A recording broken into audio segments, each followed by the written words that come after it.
So this is an attempt of me trying to do a 15 minutes worth of flying. I'm not really sure if 15 minutes of flying is even possible. So this is the Rekon 3. The Rekon 3 is like a 61-gram quad without the battery, and I'm flying a Sony 18650 VTC6 3000 mAh battery, which has about a 20 amp discharge rating. Unfortunately, the FC on this particular drone does not have a current sensor, so we don't know how many amps it's pulling right now. So I went real high, and it's being easily thrown around by the wind, which is pretty strong, I believe, up there. I am at 25 milliwatts on the VTX. So I try to cover as much ground as possible. I've already done the high pass while the battery was still pretty fresh. One little orbit around myself, and let's try to hit as many gaps without crashing. Now that is going to be a challenge if you're going to do this for the entire 15 minutes.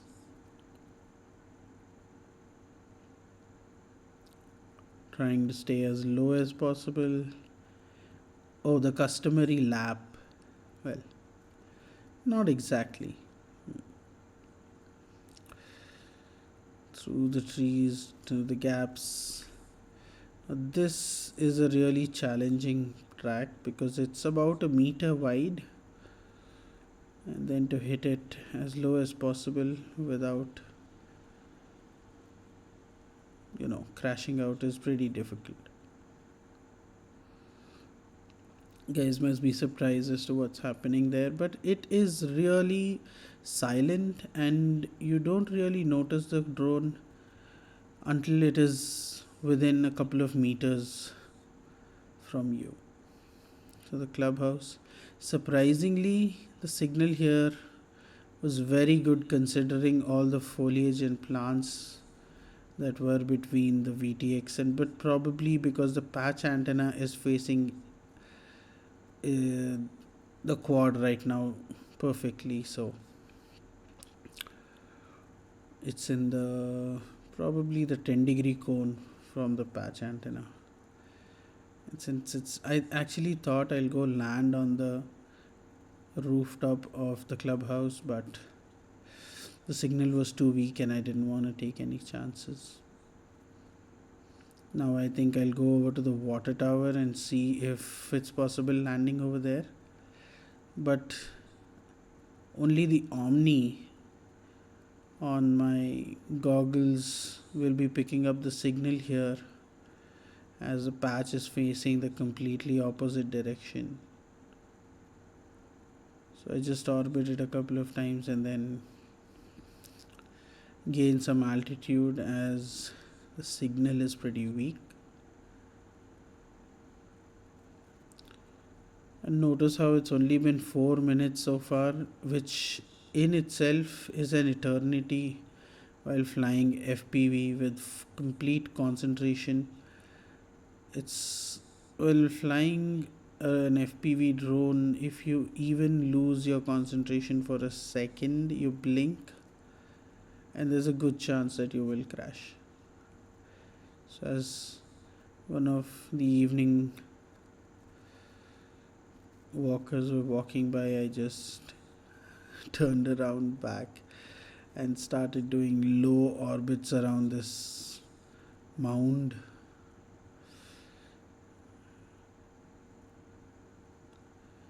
I guess someone is learning to driving very slowly. It's an electric Morris garage car. Yep. Probably freaked her out a little bit. I doubt if she even noticed it. But that is excellent driving. Hmm. Oh, I suddenly decided to turn right instead of left.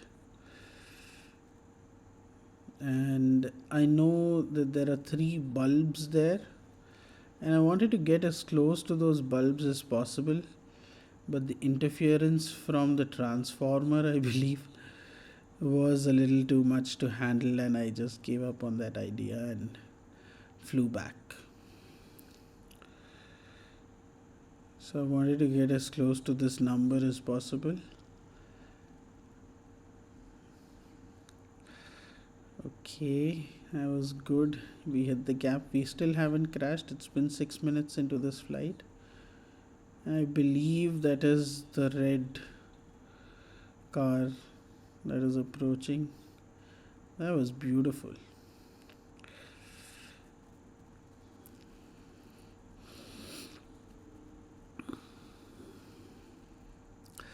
And although it looks like it's pretty bright out, as you can see, the cars have the headlights on. It is actually pretty dark, and the mosquitoes are beginning to get on my nerves. So sometimes I just have to shoo them away, but I can't leave the throttle sticks on the controller, not even for a second. Now I'm just bored, and we're only 7 minutes into the flight. So I decide I'll do a little bit of a range testing. So I go a little further out. Let me try to explain the numbers that we see on the screen here, probably. On the top right corner, the top left corner, we see R colon 1 colon 350. The 350 is actually the power that the video transmitter is transmitting at. It's in milliwatts. R1 is one of the predefined uh, channels. I believe it's somewhere on the 5.8 gigahertz bandwidth.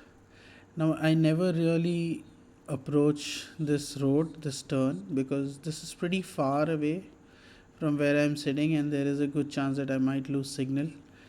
However, my ELRS module is set to dynamic power, so it goes up to 1 watt, and I could feel the fan start spinning in the module, trying to keep the LQ as high as possible. So on that LQ note, so the R125, now you see that it's 25. So as soon as I come closer to myself, I have it on a switch. What that does is I can dynamically switch the VTX power from 350 milliwatts to 25 milliwatts by flipping a switch on the controller. The LQ is basically, I guess it is a measure of the signal to noise ratio. So as long as it's 7, that means it's sending, I think, packets at 500 hertz, and 100 is like the signal quality. That's so signal to noise ratio is about 199, is fluctuating between that. So I guess because this is the 2.4 gigahertz band, the Wi-Fi definitely interferes a lot. So if you're in a less urban area, you have lesser chance of interference. So that's the LQ. Rekon 3 is just the name of the craft. You can set that to anything. On minutes is how long the quad has been on or plugged in. 3.46 volts, that is the voltage on the lipo. Oh, that was a very close pass. That's a very tiny gap, and this is a 3-inch quad, which is like pretty big as far as that gap was concerned. Now it's getting really dark, as you can tell from the beam of the headlights on the gate, but the camera does a pretty good job even at night. Now Betaflight has, I guess the 10:46 is blinking because the 10 minutes flight timer has crossed, which usually means that it's time to land. But I guess this is a lithium ion battery, and you can go down to about 3 volts without damaging it, and I guess you can actually go down to about 2.4 volts, but the electronics do not function at that voltage. The video transmitter probably will go blank as soon as it hits any voltage below 3 volts.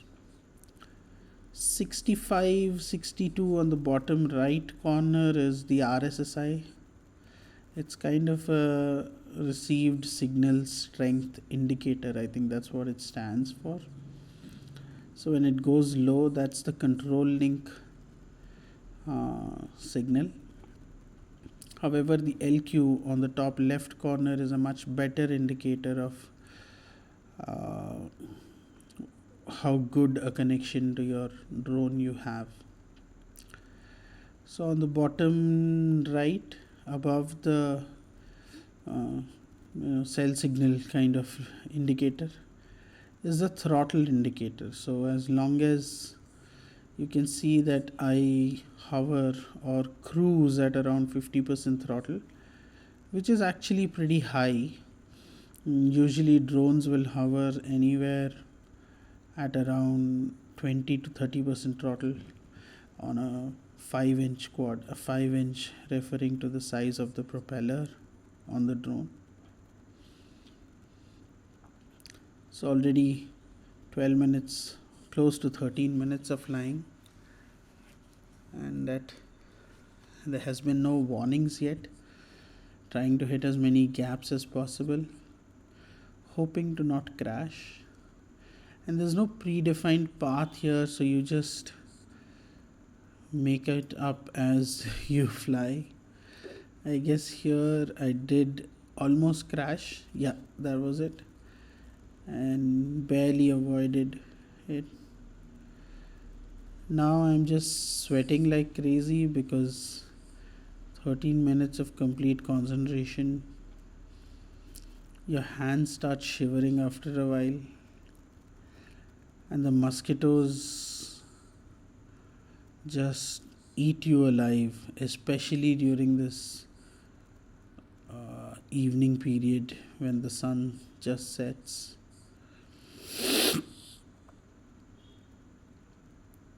But it has been a beautiful flight. Even the kids who were playing here just a short while ago, they chased it for like 5 minutes, and then even they lost interest.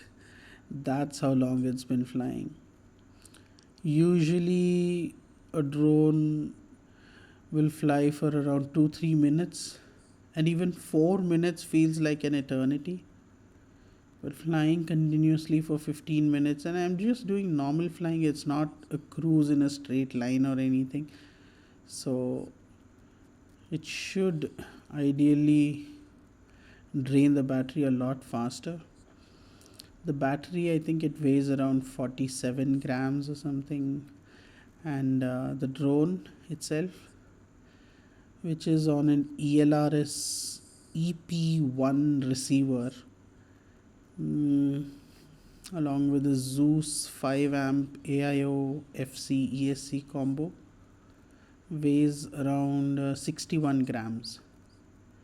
So that's 61 and 47, so about 108 grams in total. That is a really, really light quad. It's been 15 minutes and I can feel uh, the battery draining as there's not as much punch left in the quad. If I try to do a throttle punch, you can feel the battery drain. I guess it's almost 15 minutes and now I come back in for a landing. So that's what it is. The Rekon 3 does fly for 15 minutes on the Sony VTC6Ls, and I'm lucky that I got the original ones, I guess.